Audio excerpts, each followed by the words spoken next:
नमस्कार दोस्तों, कहानियों की इस रोचक दुनिया में यहाँ पर आपको मोटिवेशनल स्टोरीज के साथ मोरल स्टोरीज से मिलने वाले ज्ञान से रूबरू करवाया जाता है।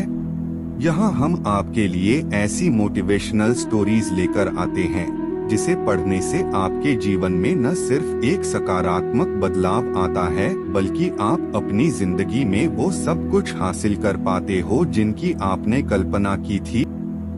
तो बिना समय को गवाए चलिए आपके साथ गौतम बुद्ध की शिक्षाप्रद कहानियों को शेयर करते हैं। हमारी आज की कहानी है, एक बार की बात है, गौतम बुद्ध अपने शिष्यों के साथ एक गांव से दूर किसी बड़े नगर की तरफ जा रहे थे। गर्मी के दिन थे और रास्ता भी बहुत लंबा था। गौतम बुद्ध अपने शिष्यों सहित बहुत देर से चल रहे थे, जिस वजह से उन्हें बहुत प्यास लगती है। वहां से कुछ ही दूरी पर बरगद के वृक्ष की एक घनी छाव थी। सभी लोग उस वृक्ष के पास पहुंच जाते हैं। महात्मा बुद्ध अपने शिष्यों सहित वृक्ष की घनी छाया के नीचे विश्राम करने लगते हैं। बहुत देर से चलने की वजह से सभी का गला प्यास से सूख रहा था। यह बात बुद्ध जानते थे। बुद्ध ने अपने एक शिष्य को कहा, आप इस बरगद की छाया से 20 कदम दूर जाकर बरगद की 2 बार परिक्रमा करके वापस आओ। शिष्य वैसा ही करता है जैसा बुद्ध ने बताया।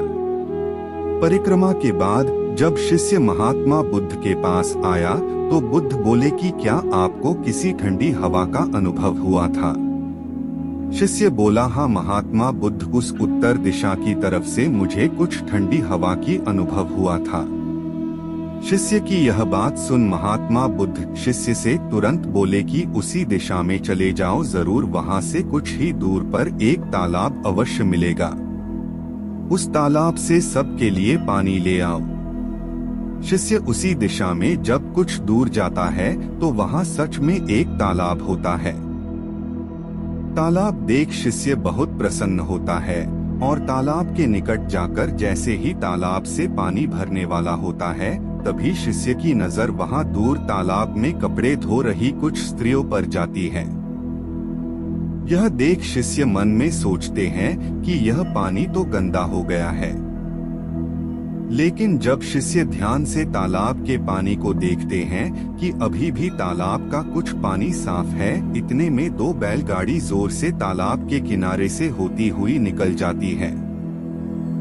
बैलगाड़ी के पहिए तालाब की मिट्टी के ऊपर इतनी जोर से निकलते हैं कि तालाब के नीचे बैठी बहुत सारी मिट्टी तालाब के ऊपर आ जाती है, जिस वजह से तालाब का बचा हुआ पानी भी गंदा हो जाता है।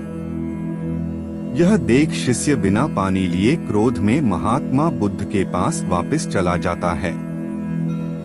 शिष्य बड़े ही निराशा भाव से महात्मा बुद्ध को सब बात बताता है।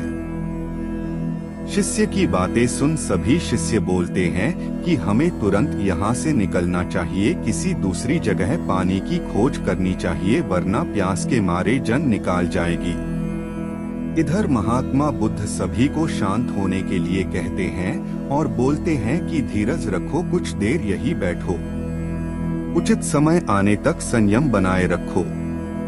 सभी महात्मा बुद्ध की बात सुनकर शांत हो जाते हैं और वहीं बैठ जाते हैं। कुछ समय बीत जाने के बाद महात्मा बुद्ध फिर से अपने शिष्य को उसी तालाब से पानी लाने के लिए कहते हैं। शिष्य बिना कोई सवाल किए उसी तालाब से पानी लेने के लिए फिर से चला जाता है। तालाब की हालत देख शिष्य को यकीन नहीं होता। तालाब का पानी पूरी तरह से साफ होता है। यह देख शिष्य बहुत खुश होता है और पानी भरकर महात्मा बुद्ध के पास जाता है। सभी पानी पीकर अपनी प्यास बुझते हैं। लेकिन अभी भी सबके मन में ये एक सवाल था कि आखिर यह चमत्कार हुआ कैसे? तालाब का सब पानी तो गंदा था। उन्हें लगा कि जरूर ये बुद्ध की शक्ति है। इनमें एक शिष्य ने यह सवाल महात्मा बुद्ध से पूछ ही लिया कि यह चमत्कार आपने कैसे किया? शिष्य का जवाब देते हुए महात्मा बुद्ध बोले कि यह कोई चमत्कार नहीं, यह आपके सब्र का फल है।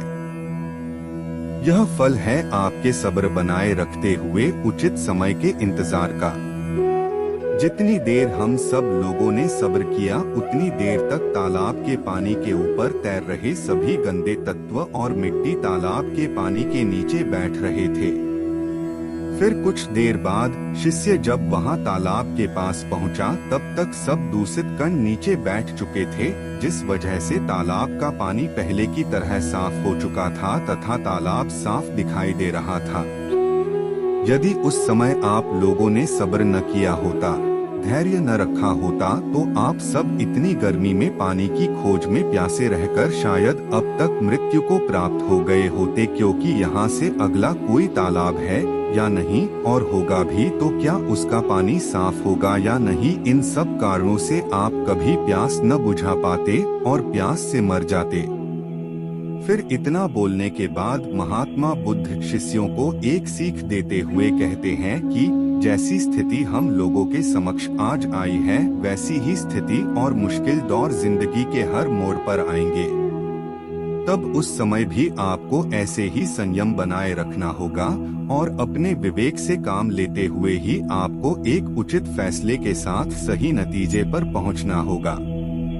हर मुश्किल दौर में सब्र रखते हुए ऐसे ही शांत मन से ही कोई फैसला लेना चाहिए जिसका आपके और दूसरों के लिए अच्छा हो, क्योंकि ऐसी स्थितियों में लोग अक्सर गुस्से में आकर अपना सब्र खो देते हैं और गुस्से तथा जल्दबाजी में गलत काम और फैसला कर बैठते हैं, जिसका बुरा परिणाम उनको भविष्य में देखने को मिलता है, जिसमें खुद का नुकसान अधिक होता है।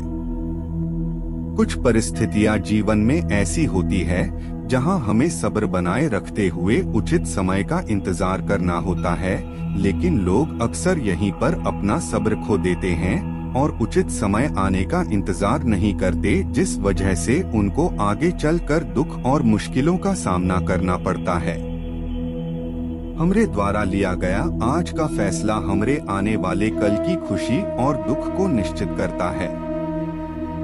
बढ़स्ट्रीज से हमें अपने जीवन में बहुत कुछ सीखने को मिलता है।